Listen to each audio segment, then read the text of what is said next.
La meilleure façon de maîtriser l'anglais naturellement est de choisir être inconscient du processus de son acquisition. L'usage du français au cours d'anglais, c'est une solution à court terme pour une frustration à long terme. Pourquoi je disais qu'il faut choisir être inconscient du processus?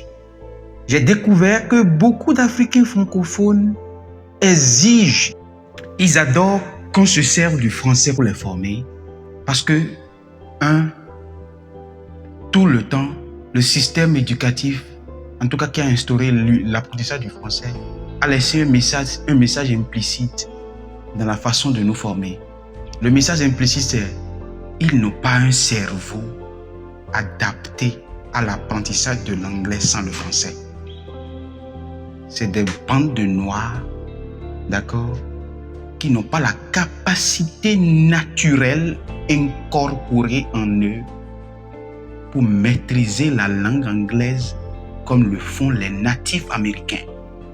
Du coup, ils ont nécessairement besoin qu'on se serve du français pour eux à chaque fois. C'est la raison pour laquelle vous voyez aujourd'hui en Afrique francophone, des formateurs sont réputés dans l'usage du français pour former. C'est tellement doux que les gens, ils adorent ça. Mais ils ne savent pas que c'est une solution à court terme pour une frustration à long terme. Pourquoi c'est une solution à court terme? C'est une solution à court terme parce que en tant qu'humain, quand on veut apprendre une nouvelle langue, en tant qu'adulte, il y a ce sceptisme qui est en nous, qui nous anime. C'est-à-dire, on veut se convaincre que on est au contrôle. Du coup, on cherche à savoir tout ce qu'on nous dit en anglais pour se convaincre que nous sommes assis ici dans une salle en train de faire un cours qu'on appelle l'anglais.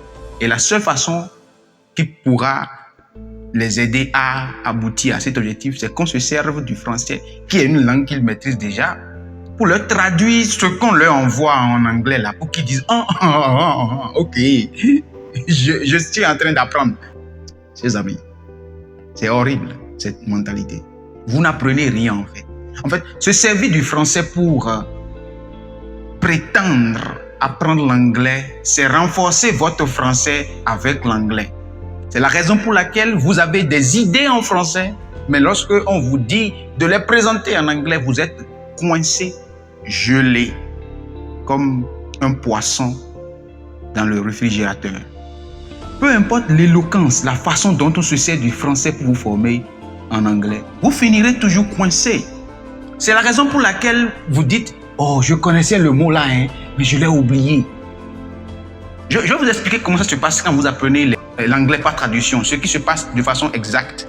Lorsque vous laissez ou bien vous exigez qu'on se serve du français pour vous apprendre l'anglais, c'est que si vous dites le mot belief par exemple et vous écrivez belief égale croyance, votre cerveau là, ça garde croyance là. Ça emmagasine ça dans votre subconscient. Le problème, c'est que vous n'êtes pas venu pour apprendre le français. C'est l'anglais, vous étiez venu. Vous avez même payé de l'argent pour cela. Mais bizarrement, vous payez de l'argent pour s'amuser avec votre temps et votre vie en exigeant qu'on se serve du français pour vous enseigner. Et vous emmagasinez les mots français, vous les renforcez encore. Pensant que vous apprenez l'anglais, ça ne marchera jamais. Apprendre l'anglais avec le français, c'est comme une bouteille et on met de l'eau dedans. Et vous voulez mettre du sable. Lorsque vous allez mettre le sable ne va pas rester en haut de l'eau, non. Ça va filtrer et aller en bas. N'est-ce pas? Qu'est-ce qu'il faut faire pour que le sable et l'eau sortent au même moment? Il faut remuer correctement pour que le sable sorte simultanément avec l'eau, n'est-ce pas? C'est le même principe qui s'applique quand vous apprenez une langue. Le dernier mot que vous envoyez dans votre subconscient, c'est ça qui reste là. Et lorsque vous rentrez dans des moments difficiles comme remuement de la bouteille, c'est ce qui est en bas qui va ressortir. Et comme vous avez passé tout votre temps à déposer les mots français, les équivalents français dans votre esprit, dans les moments où vous serez appelé à défendre vos aspirations, qui sont les choses enfouies en vous, c'est français seulement qui va sortir. Anglais ne va pas sortir. Ah ben oui, voilà. C'est pas quelqu'un que vous trompez en faisant ça, c'est vous-même. Vous faites du mal quand vous vous laissez former en français en fait, c'est ça. Ça ne vient pas subitement, parce que ça vous convainc dans la salle que vous apprenez. Mais lorsque vous allez rentrer dans des moments difficiles comme dans des interviews ou dans un aéroport, dans un pays anglophone, dans une réunion d'affaires, c'est les Français emmagasinés là, qui vont être ressuscités dans ce moment difficile. Parce que l'on ne peut que sortir ce qui est emmagasiné en nous quand on nous met la pression. Que c'est quand on est sous pression que ce qu'on a vraiment appris va sortir. Voilà que vous avez passé tout votre temps à emmagasiner le français dedans en disant que vous apprenez l'anglais. Quelle est la solution alors? La solution, c'est d'être inconscient, d'accepter que vous n'allez pas comprendre les mots que vous déposez, mais que c'est là. Dans les moments difficiles aussi, quand vous apprenez l'anglais uniquement en anglais, je peux vous rassurer d'une chose dont je suis très convaincu. C'est l'anglais qui était tombé dans votre subconscient ou dans cette bouteille en bas. Quand vous serez remué dans des moments de stress, de pression, interview ou chose là, c'est l'anglais que vous ne saviez même pas quand c'est tombé là. C'est ça qui va sortir. Et quelle serait votre réaction? C'est moi qui ai parlé maintenant comme ça. Oui, c'est vous. Parce que la langue s'acquiert de façon inconsciente. Regardez les enfants. Combien de mots les enfants connaissent avant de comprendre? Quand vous dites à un enfant un tel mot dans votre langue, est-ce qu'il vous demande sa traduction? Est-ce qu'il vous demande sa traduction? Non. Il ne veut même pas savoir sa traduction. Lui répète seulement. Parce qu'il vous fait confiance. C'est le manque de confiance en notre formateur ou le manque de confiance en soi-même, en sa possibilité mentale d'apprendre naturellement, qui fait en sorte que on paie une fortune pour encore exiger à un formateur de se servir du français pour nous enseigner. Arrêtez ça.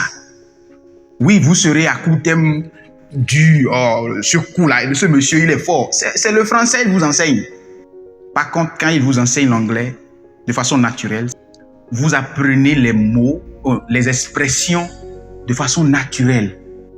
Un jour, quand vous serez au Nigeria ou au Ghana, aux États-Unis, dans un moment difficile, la pression va faire en sorte que les mots qui étaient cachés en vous vont sortir. Et vous allez donner les discours les plus merveilleux de l'histoire. Parce que vous serez en train de communiquer ce qui est en vous, votre propre anglais. Donc le dépôt de votre propre anglais doit être fait en anglais, pas en français. Donc je vais vous dire encore une fois, tous ceux qui vous enseignent l'anglais en français là, que ce soit sur YouTube ou chose là, en fait, à coup de thème, c'est joli quoi. Son anglais est très bon quoi. Quand il enseigne, non, on comprend tout. Vous ne comprenez rien. Vous ne comprenez rien. En tout cas, vous comprenez son français, mais jamais son anglais. Parce que votre cerveau, vous êtes en train d'apprendre l'anglais contre la façon dont votre cerveau fonctionne. Et vous n'allez jamais réfléchir en anglais après. Parce que la réflexion en anglais se passe lorsqu'on apprend l'anglais en anglais uniquement. Je suis Apollinaire. Apostix Kekere. Linguiste de formation, formateur en anglais parlé pragmatique. Je ne cesserai jamais de le dire. Apprendre l'anglais en français, c'est une solution à court terme pour une frustration à long terme. Agréable journée à vous.